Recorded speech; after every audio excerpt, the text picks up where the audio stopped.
Ambassador John Bolton is here. And let me just ask you, because I know that FISA, this issue that maybe that's not a household name, but this issue that Republicans were basically falling apart at the seams over themselves today is something, Bill Barr says Trump's coming out against it is more about his own personal interest than logic. What do you make? Well, I think that's right. That's what Trump's Truth Social posting said, that it was used against him, although he's got the wrong section. Trump was always uncertain about FISA, even in the time I was there. And I think it shows he doesn't understand U.S. national security. He understands Donald Trump's security. That's what he cares about.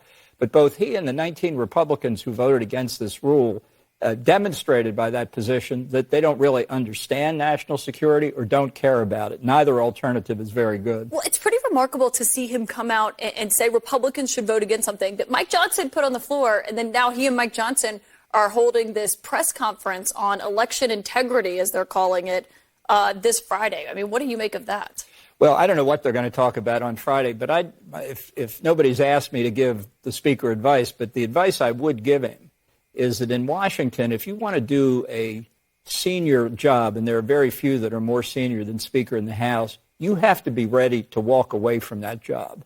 If you put staying in the job as your highest priority over principle, you will ultimately be a failure. So I think he needs to get this FISA reform to the floor. He needs to bring the Ukraine aid bill to the floor. And if a political cannibal like Marjorie Taylor Greene brings him down, he'll go down with honor.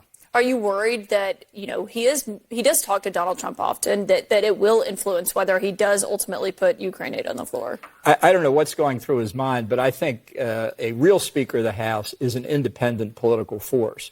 And I think House Republicans generally, for their own safety's sake in the election, if nothing else, need to show that they have integrity and it's separate and distinct from Donald Trump. I mean, I guess we've kind of seen House speakers who go really and align themselves very closely to Donald Trump, like Kevin McCarthy. It didn't work out for him. But we've also seen, people like Paul Ryan who break with Donald Trump a lot.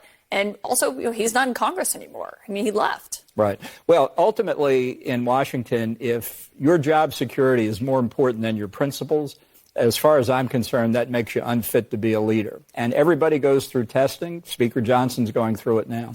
On this election integrity thing, Donald Trump's daughter-in-law and another acolyte of his who's an election denier, they're running the Republican National Committee right now. And I know you have made clear you're not voting for Donald Trump come November, but you said that you care a lot about Republicans doing well in the Senate, Republicans retaking the Senate. Laura Trump, they sent out this scripted call to voters on behalf of the RNC that was basically saying Democrats committed massive fraud in the 2020 election, which they didn't. But I just want everyone to listen to that call that went out to people.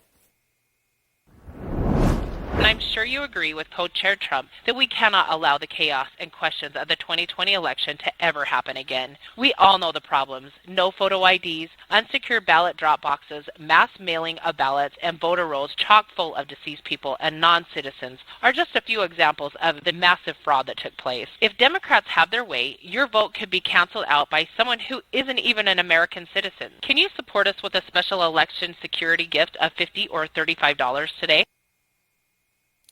Is that how Republicans win in 2024 with a call like that? No, look, I think this constant focus on the 2020 election that's obviously obsessing Trump because he can't admit that he lost will cost Republicans at the ballot. I think people want to move on from 2020, even most Republicans, although they don't seem to realize it. So this concentration on what happened in the past, I think, will work to Biden's advantage, and he's unpopular enough. He desperately needs it. And you've said you're going to write someone in November. That's what I did in 2020, and I'll do it again this November. Who did you write in 2020? You've never revealed that before. Well, I might as well say it now. I voted for Dick Cheney. Wow. And I'll vote for Dick Cheney again this November. You'll write in Dick Cheney? That's right. What made you write him in? Because he was a principled Reaganite conservative, and he still is.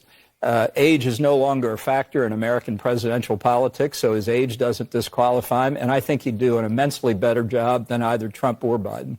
What about his daughter, Liz Cheney? Well, I like Liz a lot, and, maybe someday she'll get my write-in vote, too, but right now I'll stick with her father. I mean, people should know that's news right now. You've never revealed who you wrote in in 2020 before? Well, I hope it sways the electorate and prevents both Trump and Biden from being the successful candidate. And if I could start a nationwide write-in campaign for Dick Cheney, maybe I should do that. Ambassador John Bolton, great to have you on set tonight. Glad to be with you. Thanks for joining us here on The Source. Speaking of what is coming up next week and Donald Trump's criminal